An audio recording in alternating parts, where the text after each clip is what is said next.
All right, I am going to introduce our day chair today. Bill Jackson is our day chair. Bill resides in Columbia Heights, Minnesota with his wife Shirley, who he's been married to for 58 years. They have three children who gave them five grandchildren, ages 7 to 11, which brings a lot of joy into their lives. Bill has been retired for 12 years, and during his 44 years as a project manager in the construction industry, he supervised the construction of major projects throughout the United States and two foreign countries.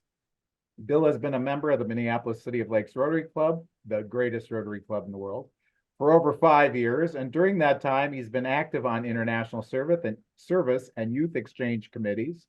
With the help of many Rotarians, Bill was successful in obtaining a $155,000 Rotary Global Grant for the Mille Trace Water Distribution Project, which after 3 years of construction is very close to completion. Bill and Shirley enjoy international travel to visit family who live in Tanzania and Saudi Arabia, but had to put off travel plans this year when Bill experienced some unexpected health issues. All 13 members of the Jackson family will be in Minneapolis over a month this summer, and everyone is looking forward to a lot of family time together at the family cabin in Spooner, Wisconsin. Bill, thank you for being our day chair today. Okay, thank you. I'm glad to be here. It's my pleasure this morning to introduce Dr. Rassule Hadidi. And Dr. Hadidi is currently Dean of the College of Management at Metropolitan State University. Prior to joining Metropolitan State University, he held the position of professor and head department of management information services at University of Illinois Springfield, referred to later as UIS. He earned his Doctor of Philosophy, MS, and BS degrees from the University of Missouri, Columbia. He also earned a BS in Mathematics and Statistics from Shiraz University. I think he's probably the most educated person in the group today. Dr. Hadidi has more than 3 decades of academic leadership experience and has directed the development of several degree programs and certificates with face-to-face, online, and blended modes of delivery. He developed and offered the first fully online graduate level course from UIS in 1997 and directed the development of a fully online graduate degree program at UIS that he was first offered in 1999. He has been invited to several countries, including China and Taiwan, to deliver keynote addresses and workshops about online education on quite a few occasions. His research areas include online and blended teaching and learning pedagogies, curriculum development and quality assessment, healthcare informatics, quality of healthcare data, and cloud computing. He received the first Hansen Professional Services Facility Scholar Award in 2007 and Facilities Excellent Award in 2016 at UIS. Dr. Hadidi has significant governance, community service, and recruitment experience. He has traveled to India several times to recruit students. Dr. Hadidi has published more than 60 peer-reviewed articles in professional journals and in international, national, and regional conferences, proceedings, and has made more than 65 presentations at various national and international professional conferences. He has held the positions of president and at-large director of the Midwest United States Association for Information Systems, and is the founding and currently serves as a managing editor of the Journal of the Midwest Association for Information Systems. He is a member of the board of directors of the Society for Advancement of Management. Very happy to have you with us today, Dr. Hadidi. We are looking forward to your presentation. Thank you very much for your kind introduction. Also, thank you very much for giving me your time. I'm really happy to be here. Let me see if I can share my screen, or do you have the slides, or are you going to? I do have the slides, and it's up to you. I can share, or I'll let you share. Either way. Yeah, maybe it would be easier now that if you have it, if you can please move to the first slide. And now the second slide, please. As I said, we're going to run this session interactively, so please do stop me anytime you have any questions So let me begin talking about the combination of work during the pandemic and the recent development of AI-based platforms are most likely going to have long-term impacts on the current and future of work. In this presentation, we will focus on the potential ethically acceptable benefits, as well as the pitfalls of generative pre-trained transformer, also known as ChatGPT, and similar platforms. We will discuss its impact on the current and future of work. Over the years, we have seen the exponential growth of technological innovation, adoption rate, and adoption speed. For example, the concept of spell checking that many of us, or all of us probably are using these days, is started by Norbert Wiener, a researcher at MIT back in 1950s. Norbert developed a program called Printex that could run on the 1950s computers and correct spelling. The spell checker for mainframe computers was developed about 20 years later. So it took really 20 years to develop a better spell checker. The spell checking became more widely used after the release of Printex in 2003, when Microsoft incorporated this kind of product in MS WinWord word processing. This was 53 years after the Printex. The next writing-related technological evolution was Grammarly. Again, some of us are probably using this every day. Grammarly does suggestions for grammar checking. It was released in July 2009. The product reached 1 million daily users 6 years later in 2015.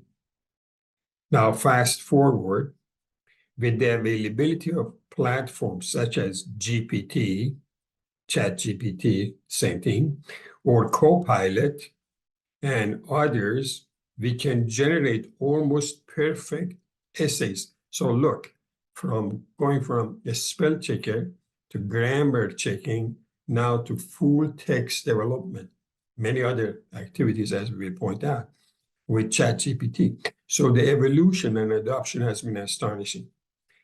So comparing with the simple spell checker, we see the significant speed of technological innovation, but also adoption. GPT was first introduced November 30th, 2022 by a San Francisco-based AI company called OpenAI. It only took 5 days for ChatGPT to reach 1 million. Do you know how long it took Facebook back in 2004 to reach 1 million? It took 10 months. So again, compare the speed of adoption. Next slide, please. Not only adoption rate and the speed has significantly increased, but also newer technologies are significantly more capable of performing additional tasks. The GPT, Copilot, and similar platforms are capable of taking a relatively easy prompt and keeping long and fluid conversation, answering various questions, preparing various kinds of research papers and essays, generating computer codes in various languages, and debugging computer codes, developing business plans, writing healthy recipes, answering medical questions, and even writing poems, among other tasks. it is also difficult to recognize what is generated is not done by a human being. We need to point out and emphasize that there are cases where the generated responses are not correct or unbiased, but the system are improving. There are also other negative implications that we have to be careful about. As it was said earlier in my introduction, I run a journal that we publish from Metro State. A few months ago, I received a full article for possible publication in our journal. And as it's my habit, usually I first read it before I send it to reviewers. And what I found out is I got some suspicious for some of the references. So I checked and such a reference did not exist, such a publication did not exist. So I did send the article back to the submitter that it indicated that we cannot consider this kind of manuscript for possible publication. You probably have heard also in the news that there was even a court case where it was falsely cited that the court case was never existed. This was in the public, in the news several months ago, maybe more than several months. During and after, next slide, please. During and after the pandemic, many individuals and organizations modified their work location and how they accomplish various tasks, relying a lot more on information and communication technologies than ever before. The concept of virtual organization is not new.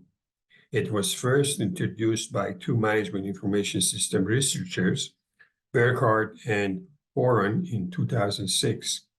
The idea was to be able to continuously do business from anywhere, anytime. Next slide, please. Based on what we are already observing in most organizations, the question we need to ask is, what are the implications of the changes for employees, organizations, customers, communities, and society as a whole regarding the future of work? Next slide, please. If we ask employees, they want flexibility. In particular, those who have younger children, other family members they need to provide care for, or individuals with disabilities that make in-person work challenging, they would prefer the flexibility of remote work, or at least partial remote work. It is true that there are many communication technologies available. However, as we know, there are some needs for in-person meetings, in particular for newer members of our organization. So what I'm trying to point out is, with all likelihood, this concept of virtual or hybrid, rather total virtual hybrid type of work is most likely, based on what is published in the literature and what we see organizations are practicing these days, is going to continue. Next slide, please. From the organization's point of view, functions, services, and products need to be delivered in a timely fashion. These requirements, to some extent, are also expected from customers. Next slide, please. Implication for communities and societies as a whole are much broader. For example, we may consider housing, office space, and transportation system and requirements. Next slide, please. As we experienced at the outset of the pandemic, many individuals moved to different cities and states. than the location of their employees. Major cities saw a significant decline in office occupancy. That's still not back to pre-pandemic. Commuting time and congestion, particularly in larger cities, is also a factor to consider for longer term. Next slide, please. As far as the society as a whole is concerned, energy consumption and sustainability issues come to mind as well. Thinking about longer term, as you probably heard this year on the news, 2023 globally was the warmest average temperature ever. And the idea of hybrid work potentially in the longer term can help with the sustainability issue as well as overall energy consumption. Now, how does AI come to work here, come to help here? Next slide, please. Artificial intelligence has been around for quite some time and has been making positive impact on our lives in many different ways. We use this technology in our homes for monitoring and security, controlling and adjusting temperature, improving sanitization, buying products, monitoring our health, entertainment, and education. Similarly, businesses and other organizations have been using AI and related technologies for many years. You all know how effective manufacturing, especially auto industry, have been using robotics. You probably have heard that many years ago, auto companies had to have labor to do the painting, and that was a painful job, a very unhealthy type of thing for workers. And also the quality was not always so great. When they adopted robots to do the painting, the quality has improved significantly. And for health reasons, workers did not face the same situation as they did before. Next slide, please. During and after the pandemic, many businesses and other organizations significantly increased their focus on using enhanced version of AI technology, such as generative AI, to perform different organizational functions. For example, Salesforce, which is a company, manufactures software for many other businesses, is no longer using human being to communicate email to their customers. That has been totally automated. They have an artificial intelligence-based system that sends and receives and communicates with all the clients. And what they have done with the previous employees is, of course, they have reassigned them. So I'm not suggesting that every organization will do that, and AI will not replace some of the jobs, etc. It will. It has, as we saw in the case of internet and the web when they first came about some 20, 30 years ago. But the point is, they also create significant amount of jobs. The current folks who do regular type of activities potentially could be upgraded to performing more sophisticated type of jobs.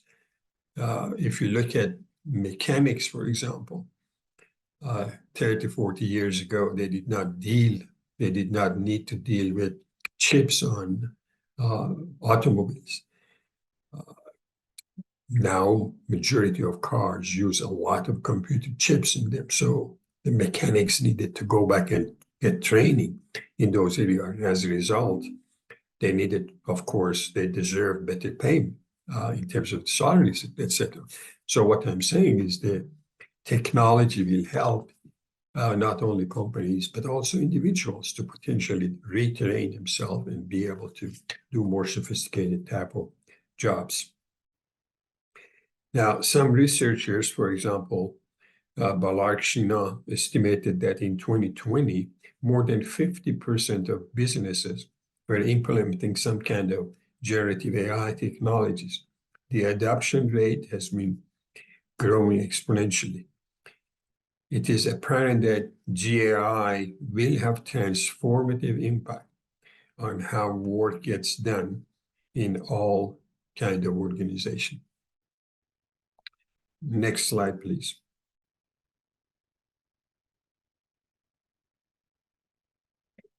With good level of certainty, it is likely that the future of work for many workers is different than before the pandemic. Garzila and his colleagues reviewed more than 2,000 articles and conducted detailed analysis of 51 of them. They focused on 3 important characteristics of future work and its implication for individuals and organizations. Specifically, looking at remodeling of work organizations, clinical evaluation of workers, and testing strategies related to return to work.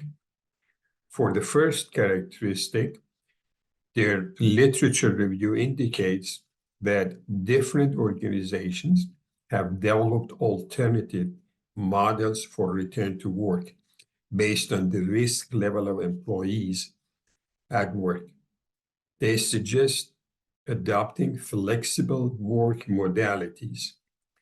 Regarding the clinical implication, the authors suggest fitness for work evaluation is essential.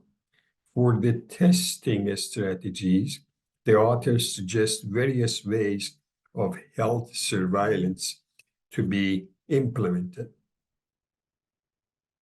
Next slide, please. Barton Schmidt conducted an online survey of 50 employers, including major private and public organizations in 2 countries, to determine their vision of flexible office space after the pandemic and return of employees to work. Their focus was to determine how future work will be planned, organized, performed, and controlled. Based on their analysis and findings, they suggest the adoption for future office management could include open office, co-working office, satellite center, activity-based office, home office, and other remote locations. Next slide, please. Kong and his colleagues used open source survey data to determine the context and that companies have accepted that work from home practices. As a part of this study, the authors looked at literature regarding the travel behavior, work from home characteristics, and societal implication. This study concludes that the work from home has become a new normal for many employees. However, they also found that some employees are still struggling with the practice of work from home. Data analysis of this study suggests that employees who had some work from home experience prior to the pandemic are more accepting to continue working from home compared to employees who did not have this experience. In other words, those who were before the pandemic doing work from home are a lot more accepting remote type of work than those who did not have that experience. So they suggest that some professional training may be helpful for employees who are relatively new to work from home. Durakovic and his colleagues conducted an online survey of more than 600 managers and 900 knowledge workers from different industries in Australia. The focus of the study was on perceived effectiveness and performance, a sense of adjustment and remote working. During the first two COVID period in Australia, employees who responded to the survey stated that they were technically supported, they were productive, and they had lost sense of connection and belonging. In other words, one of the issues that companies, organizations face when they adopt hybrid work is the potential lack of available team working, networking, and team building type of skill. This is especially critical for newer employees. If you have newer employees in your organization, they probably would really benefit definitely from bringing them to office at least 2 or 3 times a week to build the networking capability and socialization. Isolation by itself has been a significant problem that is listed in the literature as one of the issues related to hybrid work. There was another piece of research by Bordeaux and Kelly that published in 2020 that was based on a survey of 592 US workers who were living and working from home using communication software. The survey focused on finding the employees as well as their subordinates' perception of work productivity during COVID. This study's preliminary finding indicate that 1, the respondents' perception of their productivity improved, which was somewhat surprising to some organizations that think that remote work potentially workers are not as productive as they should be. The perception of, and B, the perception of improved productivity is positively correlated with the amount of work than prior to COVID. In other words, this is consistent with the previous research I cited, that those who had experience before with remote work are more productive during and after the pandemic because they had the experience of working remotely. And then the third thing they found out is, given the option of remote work, employees preferred to continue remote or hybrid work even after the pandemic. Based on our literature review and personal observation over the last 3.5 years, it seems that for many organizations, the future of work is hybrid arrangement. So in the next few slides, we'll talk about some benefits and potential pitfalls of hybrid work environment. Next slide, please. Dr. Hadidi, we're about at the end of our time, but so I know folks may have to leave here, but maybe we could have you quickly finish up here, and I apologize for us running a little over before we got you on. Yeah, we can just finish it here. Just quickly go through the slides, how to reduce to avoid pitfalls, broadly circulating the hybrid work environment, specify the minimum number of days, and then provide employees and supervisors training, circulate the state-of-the-art practices. And next slide, please. And what should the organization do? Make sure to meet and exceed customer needs, customizing hybrid work based on job function, provide required training, give the highest priority to well-being of employees, and provide any required resources. And next slide, please.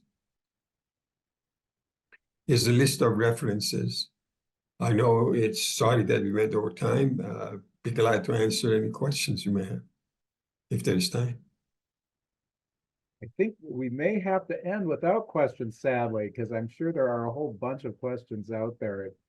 But if folks want to stay on, we can have questions. I'll just say if you have to go at 8:30, that we'll understand that and let you go. But Dr. Hadidi, I just want to thank you so much for this great presentation, very enlightening. I learned a lot more than I expected to today, and I really appreciate your time. Let me just thank the folks who were involved today. Sean Irwin, thank you and congratulations, Sean. Thanks for the reflection.